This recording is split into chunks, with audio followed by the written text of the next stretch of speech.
Wali ukiungua hauhangaiki kuzima moto, unasafisha sufuria.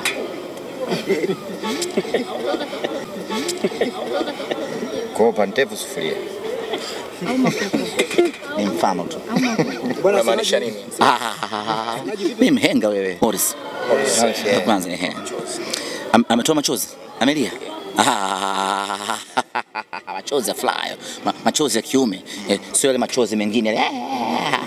Machozi ya kiume ya Morris. Nimesema pale mwanzo ya kwamba magoli ambayo yamefungwa kileo yana hadithi nzuri kwa kila mchezaji na kwa Simba Sports kwa ujumla wake.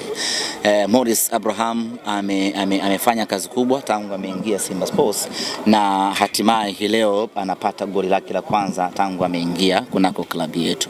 Na hii inamrejeshea yeye mwenyewe kwanza confidence. Kumbuka mechi yetu ya ligi ya mabingwa Afrika alikosa nafasi ya wazi kweli kweli.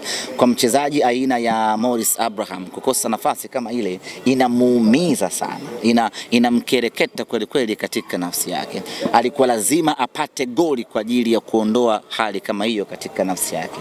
Ndio maana goli la leo lina maana kubwa sana kwake yeye Morris Abraham na kwa Simba Sports kwa ujumla. Sisi tunafurahi unapokuwa na mchezaji anayecheza nafasi ya mbele, yani kuanzia namba 8 kwenda mbele, lazima huyo mchezaji awe anahusika kwenye magoli ama awe amefunga magoli. Ndio kazi ya wachezaji wanaocheza kuanzia nafasi ya 8 kwenda nafasi mpaka eneo la ushambuliaji.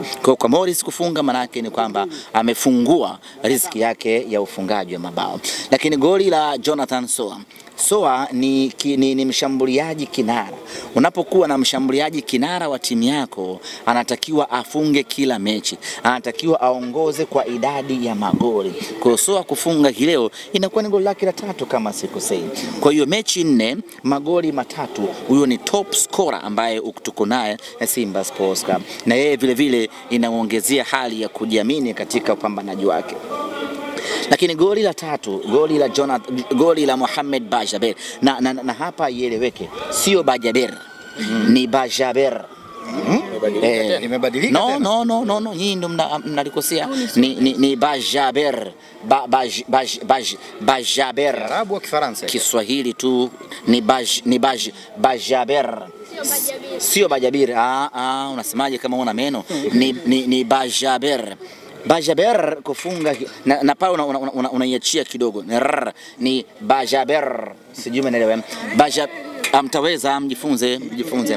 Bajaber kufunga leo ni faida sana kwake yeye mwenyewe.